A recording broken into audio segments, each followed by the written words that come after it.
जय माँ इंद्राक्षी, जय अम्बे। इंद्राक्षी धाम में दर्शकों आप सभी का हम हार्दिक स्वागत करते हैं। आज के दिन जिन जातकों का जन्म दिवस है, मैरिज एनिवर्सरी है, उन सभी को हमारी तरफ से बहुत बहुत शुभकामनाएं।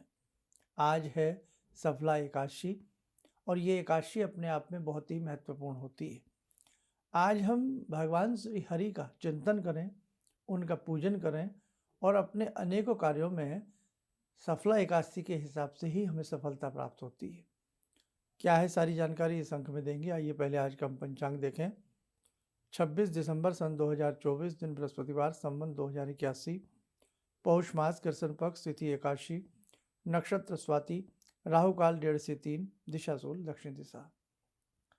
जैसे भगवान श्री हरि का कीर्तन करते करते करते करते आज का पूरा दिन व्यतीत करें। भगवान श्री हरि के स्वरूप को मन में ध्या करके, भावों में ला करके आज का ये पूरा दिन हम ऐसे ही संकीर्तन में व्यतीत करें। जो एकादशी का व्रत रखते हैं वो नियम संयम के पालन सभी जानते ही हैं और उसी के साथ साथ भगवान श्री हरि के 108 नाम आज के दिन लेना बहुत ही सफल होता है। एकादशी के बारे में और ख़ास तौर से सफला एकादशी के बारे में कुछ इस प्रकार से कहा गया है, आप सुने। पौष मास के कृष्ण पक्ष में सफला नाम की एकादशी होती है। उस दिन पूर्वोक्त विधि विधान से विधि पूर्वक भगवान नारायण की पूजा करनी चाहिए। यह एकादशी कल्याण करने वाली है और ये एकादशी अपने आप में परम पुनीत कहलाती है। जैसे नागों में शेषनाग, पक्षियों में गरुड़, देवताओं में श्री विष्णु श्रेष्ठ हैं, उसी प्रकार संपूर्ण व्रतों में एकादशी तिथि श्रेष्ठ मानी जाती है। सफला एकादशी को नाम मंत्रों का उच्चारण करके फलों के द्वारा श्री हरि का पूजन करें। पूजन में नारियल, नींबू, सुपारी, सुंदर वस्त्र, आंवला, लौंग, बेर तथा विशेषतः मीठे फलों का भोग देव देवेश्वर को लगाना चाहिए। और कहने का भाव कि जितना हम विधि विधान से अपने भगवान को पंचोपचार पूजन करें, षोडशोपचार पूजन करें और भगवान श्री हरि के अनेकों मंत्र हैं जिनमें 108 नाम बहुप्रचलित हैं, गजेंद्र मोक्ष बहुप्रचलित है, भगवान जी के सहस्त्र नाम बहुप्रचलित हैं। जैसे हम अपने बच्चे को प्रेम से अनेकों नामों से पुकारते हैं और मन में हमारे खुशी उत्पन्न होती है, प्रेम उत्पन्न होता है, बच्चा भी उतनी प्रसन्नता के साथ हंसता है, खिलखिलाता है और अपने माता पिता के साथ अपने जीवन को सुंदर तरीके से बिताता है। उसी प्रकार से बच्चे का एक नाम लेने से हमें कितना अच्छा लगता है। भगवान के श्री के 1008 नाम जपने से हमें भी कितना अच्छा लगेगा और श्री हरि को उन नामों को स्मरण करने में कितना अच्छा लगता होगा। तो ऐसे ही समय समय पर जब एकादशी आती हैं तो आपसे जितना बन पड़े उतना श्रीमन नारायण की पूजा करने का आप लोग प्रयास किया करें।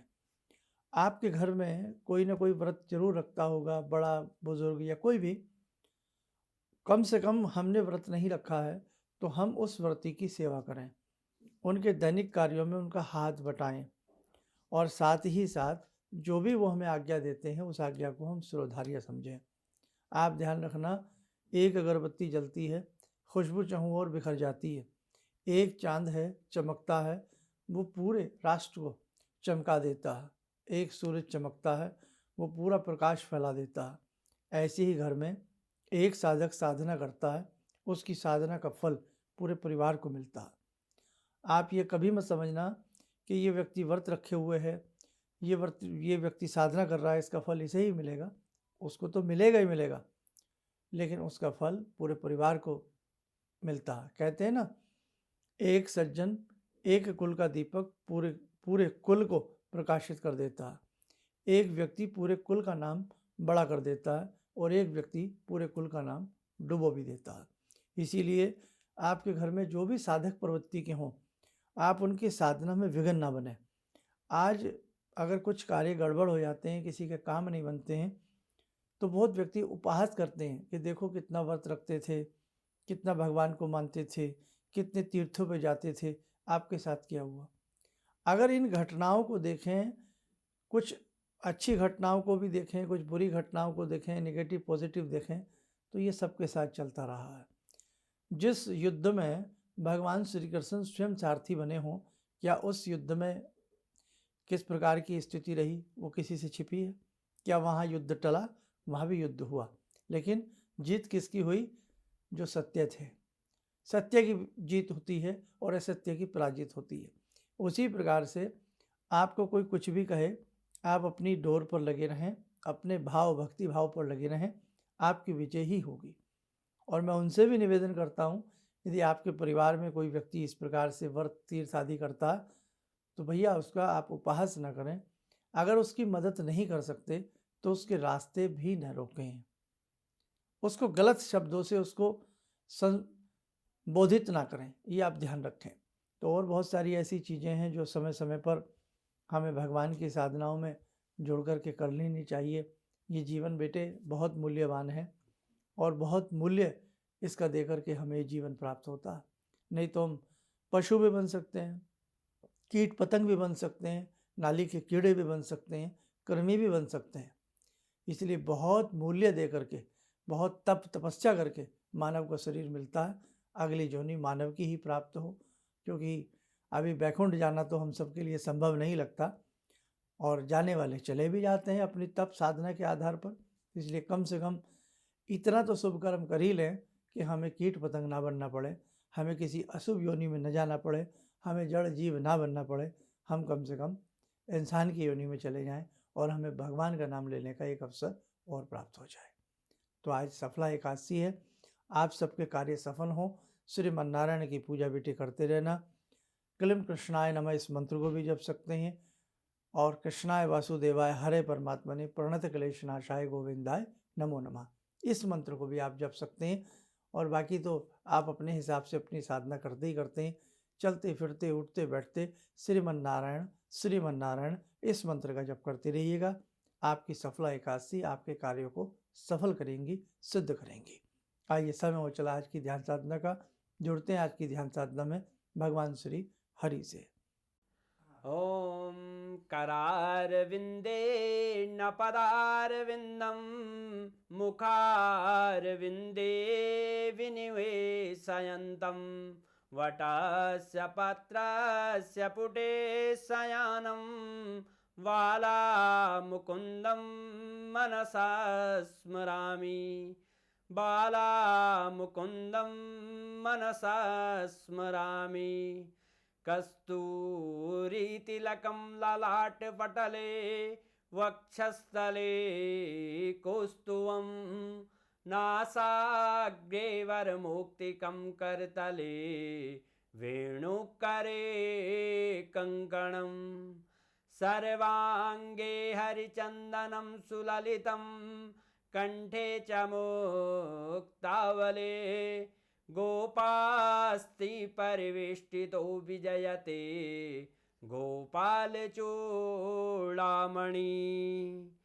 शान्ताकारं भुजगशयनं पद्मनाभं सुरेशं विश्वाधारं गगनसदृशं मेघवर्णं शुभांगं लक्ष्मीकान्तं कमलनयनं योगवृद्ध्यानगम्यं वन्दे विष्णुं भवभयहरं सर्वलोकैकनाथं। कवच बना लें, ध्यान करें, श्री पुरुषोत्तम का शुभ आशीष हम सबके ऊपर बरस रहा है।